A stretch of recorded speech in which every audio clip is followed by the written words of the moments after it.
नमस्कार, आप सभी का स्वागत है आपके अपने YouTube चैनल फिजिकल एजुकेशन अड्डा पे। भाई एक अपनी सीरीज के 3 पार्ट आ लिए, लेकिन चौथा जो पार्ट मैं लेके आ रहा हूँ ना, अपकमिंग जो भी एग्जाम होने आपके state, DSSB, KVS, Anivesh, Rajasthan PT, जो भी वैकेंसीज आएंगी यूपी से रिलेटेड या कोई भी किसी भी स्टेट की वैकेंसीज आए, चाहे छत्तीसगढ़ की वैकेंसीज हों, चाहे झारखंड की, जहाँ से भी आए, एक ज़बरदस्त सीरीज मैंने आपको पहले वीडियो में बोला था कि ज़बरदस्त रहने वाली है। हालांकि पिछले 2 वीडियोज में मैं कुछ पिछले वीडियो में हम कुछ ज़्यादा खास नहीं बता पाए थे आपको, क्योंकि समय का अभाव था। अब जो ये 4th जो पार्ट आ रहा ना, ये आज का जो पार्ट है भाई, इस वीडियो की हम आपको PDF भी उपलब्ध करवाएंगे। PDF फ्री ऑफ कॉस्ट आपके लिए हर वीडियो की, अपकमिंग वीडियो की रहने वाली है, ठीक है। हालांकि विदाउट आंसर की प्रोवाइड करवाएंगे, लेकिन आंसर की के लिए आपको जो है यूट्यूब चैनल के ऊपर वीडियोस देखने पड़ेंगे उस पार्ट के। तो ज़बरदस्त ये हमारी सीरीज जो है शुरू होने वाली है। अब PDF आपको फ्री ऑफ कॉस्ट मिलने वाली है, जिसका कोई भी चार्ज आपसे नहीं लिया जाएगा। मैं ये चीज़ रिपीट कर रहा हूँ, बस आपको वीडियो देखना है और उसके बाद उस PDF को आपको डाउनलोड कर लेना है। तो हमारे इससे पहले बता दूं, अगर आप फिजिकल एजुकेशन से जुड़े और अभी तक आपने चैनल को सब्सक्राइब नहीं किया तो सब्सक्राइब बटन आपको नज़र आ रहा हो, उसको सब्सक्राइब करें और जो है बेल आइकन को प्रेस कर लें, जिससे आने वाले हर वीडियो की नोटिफिकेशन आपको समय समय पे जो है मिलती रहेगी, छोटी बड़ी। तो बिना देरी के वीडियो को शुरू करते हैं भाई। बड़ी ज़बरदस्त क्वेश्चन है, सिर्फ वही क्वेश्चन उठाए जा रहे हैं जो एग्जाम ओरिएंटेड है, फालतू के क्वेश्चन आपसे नहीं पूछे जाएंगे। तो बिना देरी के पहले क्वेश्चन को शुरू करते हैं। जो क्वेश्चन एक्सप्लेनेशन का होगा, जिसमें ज़्यादा जानकारियाँ छिपी होंगी, वो मैं आपको एक्सप्लेन करता हुआ चलूँगा। लेकिन जिस क्वेश्चन में ज़्यादा एक्सप्लेन करने को कुछ नहीं, उसका सिर्फ मैं आपको आंसर जो है बताऊँगा। और ये PDF मैं आपको बता दूं कहाँ से आप डाउनलोड कर सकते हो। इस वीडियो के डिस्क्रिप्शन से इन क्वेश्चंस की PDF को आप डाउनलोड कर सकते हो। जो भी हर रोज़ हमारा जो भी क्वेश्चंस की सीरीज आएगी, उसकी PDF आपको वीडियो के डिस्क्रिप्शन में मिलती रहेगी रोज़ की रोज़। मैं बता दूं, ये चीज़ क्लियर कर दूं, फ्री ऑफ कॉस्ट, इसका कोई चार्ज स्पेशली नहीं रहने वाला। मैं फिर से रिपीट कर दूं, तो वीडियो के डिस्क्रिप्शन में जाओ, वहाँ से डाउनलोड करो और इसके आंसर्स के लिए आप हमारे इस वीडियो को लास्ट तक देखते जाएँ। और बता दूं, स्पेशल ये मत सोचा कि PDF डाउनलोड कर ली तो हमारा काम पूरा हो गया। मैं बता दूं, एक क्वेश्चन के क्वेश्चन 10 बनेंगे और एक क्वेश्चन से रिलेटेड जितनी भी बातें होंगी ना, मैं कोशिश करूंगा मैक्सिमम आपको बताने की। ये क्वेश्चंस आपको किसी भी बुक में मिल जाएंगे, कहीं पे भी मिल सकते हैं, ऑब्जेक्टिव टाइप, लेकिन मैं हर क्वेश्चन को अपनी तरफ से एक्सप्लेन करूंगा। एक क्वेश्चन के साथ 10 क्वेश्चन आपको बताए जाएंगे। और वीडियो ने भाई शेयर कर दियो ज़्यादा से ज़्यादा। तो शुरू कर ला। पहला क्वेश्चन आपकी स्क्रीन पर आपने नजर आ रहा है कि शारीरिक शिक्षा को राष्ट्रीय स्तर पर विकसित करने का उत्तरदायित्व तो किसका है। फिजिकल एजुकेशन को नेशनल लेवल के ऊपर डेवलप करने की ड्यूटी किस सरकार की है। तो यहाँ पे जो हमारा आंसर हो जाएगा, राइट आंसर, राष्ट्रीय स्तर का जिक्र चल रहा है तो राष्ट्रीय स्तर पर तो केंद्र सरकार जो है काम करती है, तो आंसर हो जाएगा ऑप्शन ग। केंद्र सरकार की ये ड्यूटी होती है कि नेशनल स्तर पर जो फिजिकल एजुकेशन को जो है डेवलप किया जाए। इसके बाद दूसरा जो क्वेश्चन है हमारा, आपकी स्क्रीन के ऊपर नजर आ रहा है, खेलों और शारीरिक क्रिया को लोकप्रिय बनाने का योगदान खालिस्तान मंत्रालय का है। जो स्पोर्ट्स और फिजिकल एजुकेशन, इसको जो है इसकी पब्लिसिटी ज़्यादा करने में कौन सा मंत्रालय जो है मुख्य तौर पे काम करता है। तो ऑप्शन जो है दूसरे क्वेश्चन का राइट आंसर क्या हो जाएगा, युवा एवं खेल मंत्रालय। अब युवा एवं खेल मंत्रालय का यहाँ पे जिक्र आ गया तो आपसे करंट का क्वेश्चन पूछा जा सकता है कि एट प्रेजेंट भारत के खेल मंत्री कौन है। तो किरण रिजिजू जी आपको याद रखने हैं, एट प्रेजेंट भारत के खेल मंत्री हैं। हरियाणा की मैं बात करूं तो संदीप सिंह जो है हरियाणा के खेल मंत्री हैं, ये बात हमें याद रखनी है। इसके बाद 3 नंबर क्वेश्चन मोस्ट इंपोर्टेंट आपकी स्क्रीन पे है। राष्ट्रीय स्पोर्ट्स संस्थान की स्थापना क्यों की गई थी, कब की गई थी, किस लिए की गई थी। किसी भी प्रकार से आपके एग्जाम में क्वेश्चन आ सकता है कि राष्ट्रीय स्पोर्ट्स संस्थान। देखो, मैं नेशनल स्पोर्ट्स इंस्टीट्यूट है उसका जिक्र आया है। सबसे पहले हम बात कर लें कि इसकी स्थापना कब करी गई थी। तो इसकी स्थापना आपको पता है कि 1961 में की गई थी। 1961 में किसकी स्थापना की गई, नेशनल स्पोर्ट्स इंस्टीट्यूट की। अब नेशनल स्पोर्ट्स इंस्टीट्यूट का जिक्र चल रहा, तो नेशनल स्पोर्ट्स इंस्टीट्यूट की स्थापना की नौबत आई क्यों।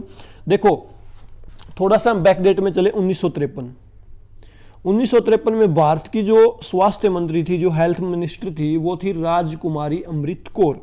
उन्होंने एक प्लान नेहरू जी के सामने रखा कि ऐसे ऐसे इंडिया में स्पोर्ट्स को डेवलप करने के लिए हमें जो भारत के खिलाड़ी हैं उनको जो है हाई लेवल की ट्रेनिंग की जरूरत है। तो उन्होंने एक स्कीम लॉन्च की 1953 में ही, राजकुमारी अमृत कौर कोचिंग स्कीम के नाम से। जिन्होंने इस चीज़ के लिए सिफारिश भेजी थी नेहरू जी के पास, उन्होंने उसी के नाम पे जो है एक कोचिंग स्कीम लॉन्च कर दी 1953 में। ये चलती रही। इसके बाद क्या हुआ, इसके बाद जो है 1961 में कोई कमेटी बनी थी, मेरे को ध्यान नहीं आ रहा, उसने जो सुझाव दिया, विदेशी दौरों पे भी गई वो कमेटी, मेरे को ध्यान नहीं आ रही कौन सी, कोल कपूर कमेटी थी, हरदीनाथ कुंजरू, आगे आएगी उसका हम जिक्र कर लेंगे। तो उस कमेटी ने सुझाव दिया कि ऐसे ऐसे हम एक स्पोर्ट्स इंस्टीट्यूट बना सकते हैं। तो उन्होंने क्या किया, 1961 में क्या किया, नेशनल स्पोर्ट्स इंस्टीट्यूट की स्थापना कर दी। कहाँ पे कर दी, पटियाला में, ये भी हमें याद रखना है, कहाँ पे कर दी, पटियाला में इसकी स्थापना कर दी। इसके बाद क्या होता है, आपको होगा कि उसका नाम तो Netaji Subhash national institute of sports है, बिल्कुल है, लेकिन वो नाम इसको कब दिया गया, वो नाम इसको दिया गया 1973 में। 1973 में नेशनल स्पोर्ट्स इंस्टीट्यूट जो है पटियाला में, उसका नाम बदल दिया गया और उसका नाम क्या कर दिया गया, Netaji Subhash national institute of sports. आपसे एक क्वेश्चन पूछा जा सकता है इन फ्यूचर कि नेशनल स्पोर्ट्स इंस्टीट्यूट का नाम जो है Netaji Subhash national institute of sports कब किया गया, 1973 में किया गया। याद रखना है, 23 जनवरी भी याद कर सकते हो आप, अदरवाइज ईयर हमें याद होना चाहिए। तो 1953 में स्कीम आई, इसकी जगह जो है 1961 में जो है ये फिर से जो है इसका जो एक नया अलग से डिपार्टमेंट बना, जहाँ पे खिलाड़ियों को प्रशिक्षित किया जाता था, कोचों को भी प्रशिक्षण दिया जाता था, राष्ट्रीय टीमों को भी प्रशिक्षण वहाँ पे दिया जाने लगा। तो यहाँ पे ऑप्शन जो नज़र आ रहे हैं वो उपरोक्त सभी यहाँ पे राइट आंसर हो जाएगा। अब मैंने जिक्र किया 1953 में एक स्कीम लॉन्च की, राजकुमारी अमृत कोचिंग स्कीम। ये जो है उस समय की हेल्थ मिनिस्टर थी, इन्हीं के नाम पे कोचिंग स्कीम लॉन्च कर दी। और कई बार क्वेश्चन ये भी हमसे पूछा जाता है कि राजकुमार अमृत कौर जो थी, राजकुमारी अमृत कौर, वो खुद किस खेल से संबंधित थी, तो वो खुद जो है टेनिस की जो है प्लेयर थी, खुद जो है टेनिस की जो है प्लेयर थी, खुद किस गेम की प्लेयर थी, वो टेनिस की प्लेयर थी, लॉन टेनिस की। तो ये क्वेश्चन भी आपसे पूछा जा सकता है। इसके बाद 4 number question, YMCA college of physical education की स्थापना कब की गई।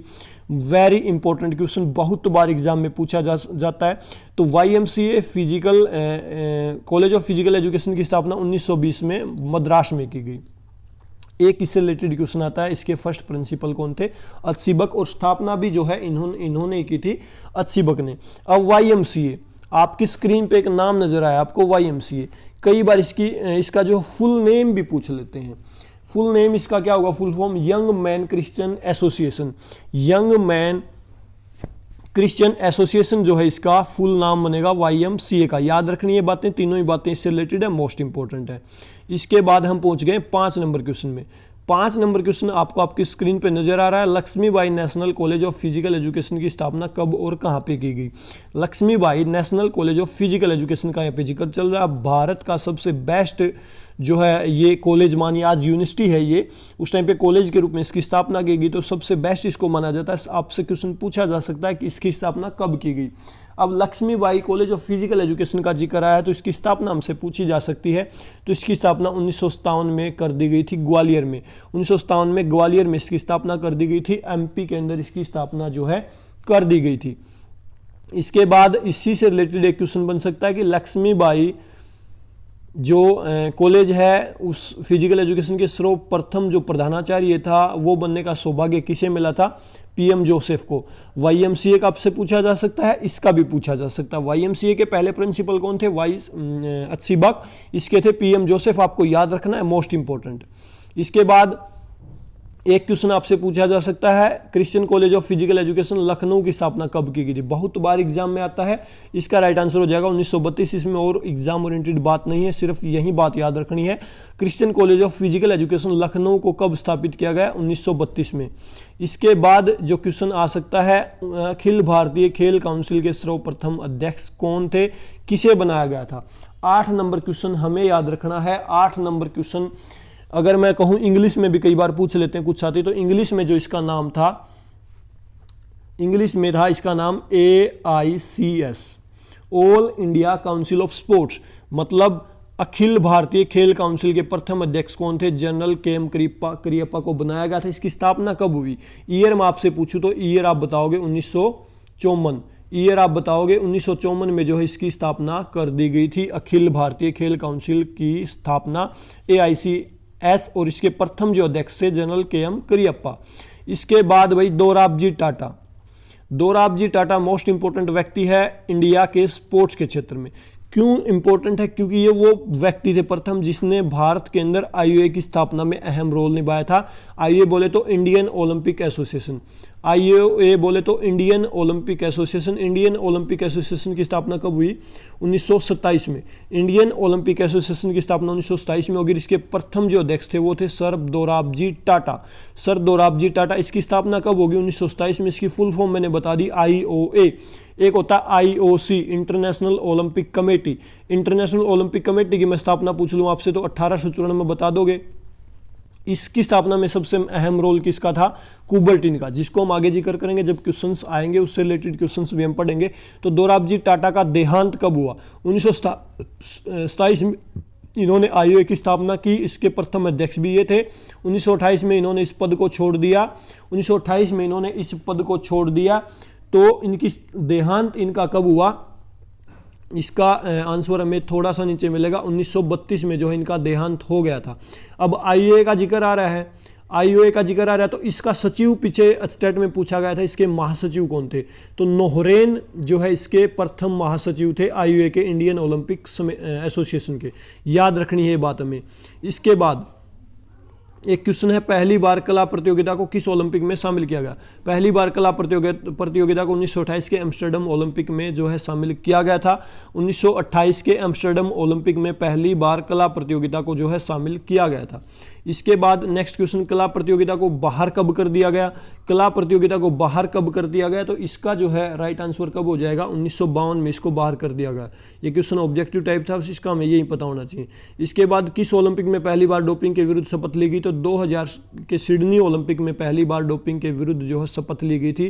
पहला जो केस था डोपिंग का वो 1960 के ओलंपिक में मिला था। कोई साइकिलिस्ट था, वो मृत पाया गया था। ठीक है। फिर 1968 के मैक्सिको ओलंपिक में जो है इसके ऊपर बैन कर दिया गया डोपिंग के ऊपर। और फिर धीरे धीरे नाडा बना, वाडा बना, ये चीज़ें डेवलप होती गई। आगे हम इनको डिस्कशन करेंगे। इसके बाद एक क्वेश्चन जो बड़ा कंफ्यूजिंग है और बहुत बार एग्जाम में पूछा जाता है, साई की कार्यकारिणी के बैठक के अध्यक्ष कौन होते हैं? साई का जिक्र आ गया भाई। Sai sports authority of India, इसकी स्थापना मैं आपसे पूछ लूँ तो 1984 बता दोगे। 1984 में साई की स्थापना होगी। ठीक है। मैं आपसे पूछूं साई की कार्यकारिणी बैठक के अध्यक्ष कौन होते हैं? अगर कार्यकारिणी की बैठक हो रही है तो उसके जो है हेड कौन होते हैं? 13 नंबर क्वेश्चन में हमारा राइट आंसर हो जाएगा मानव संसाधन मंत्री। मानव संसाधन मंत्री जो है साई के कार्यकारिणी के अध्यक्ष होते हैं। ऑप्शन ग। इसके बाद मैं पूछूं आपसे, साई की जो आम सभा होती है उसका अध्यक्ष किसको बनाया जाता है? साई की जो आम सभा होती है उसका अध्यक्ष बनाया जाता है प्रधानमंत्री को। याद रखें, दोनों क्वेश्चन कंफ्यूज ना हो जाएं, अलग अलग बातें हैं, अलग अलग अध्यक्ष आपसे पूछे हैं। इसके बाद 15 नंबर क्वेश्चन आपकी स्क्रीन के ऊपर नजर आ रहा है, साई का दक्षिण केंद्र का मुख्यालय कहाँ पे है? देखो, मुख्य तौर पे 4 दिशाएं और चारों दिशाओं का अलग अलग मुख्यालय है। अक्सर दक्षिण केंद्र के बारे में बहुत पूछा जाता है, लेकिन हमें इसके अलावा बाकी जो पश्चिमी और पूर्वी जो इसका मुख्यालय वो भी हमें पता होना चाहिए। स्पोर्ट्स अथॉरिटी ऑफ इंडिया आ जाए, चाहे NSNIS का आपसे पूछ ले, दोनों एक चीज़ आपस में जुड़ी हुई है, कोरिलेट आपस में करती हैं। तो दक्षिण का आपसे पूछ लिया जाए तो क्या बताओगे? बेंगलोर। अगर मैं आपसे पूछ लूँ पूर्वी, पूर्वी जो केंद्र उसका मुख्यालय कहाँ पे, तो आप बताओगे कलकत्ता। और मैं पूछ लूँ पश्चिमी, अगर मैं पूछ लूँ आपसे पश्चिमी केंद्र का मुख्यालय कहाँ पे है? गांधीनगर, गुजरात में। याद रखनी है सारी बातें। इसके बाद जो नेक्स्ट क्वेश्चन 16 नंबर, केंद्रीय सरकार फिजिकल एजुकेशनल कमेटी जिसको ताराचंद कमेटी कहा जाता है उसको कब बनाया गया? ताराचंद कमेटी की स्थापना कब की गई? बहुत बार एग्जाम में आया है। तो 16 नंबर क्वेश्चन में हमारा जो है आंसर हो जाएगा 1948। 1948 का जिक्र आ रहा है तो 1948 से रिलेटेड एक बात और रखनी है। 1948 में लंदन में ओलंपिक हो रहे थे भाई। भारत कब आज़ाद हो गया? 1947 में हो गया। 1948 में भारत का झंडा पहली बार ओलंपिक में फहराया गया था। मतलब भारत के जो खिलाड़ी थे पहली बार अपने खुद के झंडे तिरंगे के नीचे ओलंपिक में भाग ले रहे थे। हालांकि उससे पहले भी भारत ओलंपिक में पार्टिसिपेट कर रहा था 1920 से। हालांकि 1900 के ओलंपिक में भारत की तरफ से नॉर्म पिछाड़ गए थे, उसको भारत अपना नहीं मानता है, तो 1920 से पार्टिसिपेट कर रहा था, लेकिन इंग्लैंड के झंडे तले वो खेल रहा था, गुलामी के नीचे। लेकिन 1948 में जैसे आज़ाद हो भारत का झंडा पहली बार प्रयोग किया गया। तो ताराचंद कमेटी की स्थापना कब की गई? 1948 में। 1948 का जब जिक्र आ गया तो 1948 में एक चीज की और स्थापना की गई थी, अनसीसी की। अनसीसी की स्थापना कब की गई? 1948। मैंने बता दिया स्थापना, लेकिन आपसे पूछी जा सकती है अनसीसी की फुल फॉर्म। तो अनसीसी की जो फुल फॉर्म होती है नेशनल कैडेट कोर, अनसीसी की फुल फॉर्म क्या होती है? नेशनल कैडेट कोर, हमें याद रखनी है। और जो नेशनल कैडेट कोर है इसकी जो स्थापना की किसने? तो वो जो व्यक्ति थे हरदेनाथ कुंजरू जो है व्यक्ति, वो व्यक्ति थे जिसने एनसीसी की स्थापना में महत्वपूर्ण भूमिका निभाई थी। याद रखनी है बात। इसके बाद नेशनल डिसिप्लिन स्कीम, इसमें कुछ एक्सप्लेन करने की बात है नहीं, डायरेक्टली आंसर हमें पता होना चाहिए। जो नेशनल डिसिप्लिन स्कीम है ये कब लॉन्च की गई? तो ये आपकी जो लॉन्च की गई थी नेशनल डिसिप्लिन स्कीम 1954 में। नेशनल डिसिप्लिन स्कीम कब लॉन्च की गई? 1954 में। इसके बाद राजकुमारी अमृत कौर से रिलेटेड हम सारी बातें पीछे डिस्कशन कर चुके हैं। तो ये कब शुरू हुई? 1953 में। बंद कब हुई? 1961 में। बंद क्यों हुई? क्योंकि वहाँ पे national institute of sports Patiala में स्थापना कर दी गई। उसके बाद जो खिलाड़ी थे, कोच थे, वहाँ पे सारी चीज़ें होने लगी तो ये बंद कर दी। और इनका जो पर्सनल गेम था वो टेनिस था, और ये भारत की तात्कालिक स्वास्थ्य मंत्री थी 1953 में। इसके बाद नेशनल फिटनेस कॉर्प्स कब बनाया गया? क्रॉप आएगा ये CORPS, क्रॉप्स कब बनाया गया? कॉर्प्स की ये जो भी आपकी लैंग्वेज है वो कब बनाया गया? तो ये 1965 में जो है स्थापना इसकी की गई थी, 1965 में। याद रखने की बात है भाई, 1965। इसके बाद पायोली एक्सप्रेस के नाम से किस खिलाड़ी को जाना जाता है? पीटी उषा। याद रखें, पायोली एक्सप्रेस पीटी उषा के नाम से जाना जाता है। कर्णम मल्लेश्वरी, पीटी उषा को आप जानते हो। कर्णम मल्लेश्वरी का यहाँ पे जिक्र आया, कर्णम मल्लेश्वरी का यहाँ पे जिक्र आया। कर्णम मल्लेश्वरी 2000 के सिडनी ओलंपिक में पहला कांस्य पदक जीतने वाली प्रथम महिला खिलाड़ी थी। याद रखें। इसके बाद व्यायाम विशारद का यहाँ पे जिक्र आया। व्यायाम विशारद, देखो व्यायाम विशारद का हम जिक्र करें उससे पहले हम जिक्र करेंगे 1914 का। 1914 का हम जिक्र करेंगे। क्यों करेंगे? 1914 में एक चीज की स्थापना हुई थी भारत के अंदर। किस चीज की? हनुमान व्यायाम प्रसारक मंडल। हनुमान व्यायाम प्रसारक मंडल की स्थापना कब हुई? 1914 में। की किसने? वैद बरोदर ने। वैद बरोदर ने इसकी स्थापना की थी। मैं उनके पूरे नाम आपको बताऊं तो पहला जो था वो अंबादास पंत वैद, और दूसरे थे अनंत कृष्णन राव वैद। इन दोनों ने क्या किया? 1914 में HVPM हनुमान व्यायाम प्रसारक मंडल की स्थापना कर दी। उसके बाद हनुमान व्यायाम प्रसारक मंडल के दिमाग में आता है कि 1924 में वो 5 दिन का एक कोर्स शुरू करते हैं। उसको क्या नाम दिया जाता है? व्यायाम विशारद। तो इसको जो कब प्रारंभ किया गया? 1924 में प्रारंभ किया गया। ठीक है। HVPM का जिक्र हो रहा है, हनुमान व्यायाम प्रसारक मंडल का। तो इससे रिलेटेड कुछ एक बात और है। पहले जब स्थापना की गई तो इसका नाम था हनुमान क्लब। हनुमान क्लब। अब इससे रिलेटेड दो बातें हैं। इन्होंने एक तो ओलंपिक में भाग लिया था, एक 1949 में स्वीडन के अंदर लिंगायड गेम हुए थे, वहां पे भी इन्होंने पार्टिसिपेट किया था। भारत की जो योग जो पद्धति है उसका इन्होंने वहां पे जो है उसका यहाँ पे उन्होंने एक तो 1936 के बर्लिन ओलंपिक में इन्होंने उसका प्रदर्शन किया था भारत की व्यायाम का, और एक 1949 में लिंगायड गेम हुए थे स्वीडन में, वहां पे इन्होंने इसका जो है डेमो दिया था भारतीय योग का। तो ये आज के क्वेश्चन थे और मैंने कोशिश की एक्सप्लेन करने की। कल के वीडियो में और जबरदस्त एक्सप्लेनेशन के साथ आएंगे, क्योंकि आज समय का अभाव था तो क्लास रेडी नहीं हो पाई, अचानक से हमें रेडी करनी पड़ी। लेकिन कल के वीडियो में देखोगे आप और चीज़ें जबरदस्त तरीके से एक्सप्लेन की जाएंगी। और आज के इस वीडियो PDF का लिंक जो आपको इसको वीडियो के डिस्क्रिप्शन में मिलेगा, वहाँ से जरूर डाउनलोड कर लें। ठीक है। फिर भी आपको किसी क्वेश्चन में कन्फ्यूजन है तो नीचे कमेंट कर दें, उसको नेक्स्ट वीडियो में हम बिल्कुल करेक्ट करवाने की कोशिश करेंगे। आज इस वीडियो को डाउनलोड जरूर, PDF को डाउनलोड जरूर कर लें। इंपॉर्टेंट क्वेश्चन है, आने वाले स्टेट एग्जाम के लिए मोस्ट इंपॉर्टेंट क्वेश्चंस की सीरीज चल रही है। बाकी से ऑल इंडिया बेस पे कहीं पे फिजिकल एजुकेशन का कोई भी एग्जाम हो, कुछ नहीं बचने वाला इस सीरीज से बाहर। तो 4th पार्ट था, मेरे ख्याल से जबरदस्त इंपैक्ट आपके ऊपर भी डालेगा। और बताएं तरीका कैसा है, अच्छा है बुरा है। उसके बाद इसमें और थोड़ा आगे बढ़ने की कोशिश करेंगे। अभी के लिए इस वीडियो में इतना ही। वीडियो को लास्ट तक देखने के लिए आप सभी का बहुत बहुत धन्यवाद। Thank you.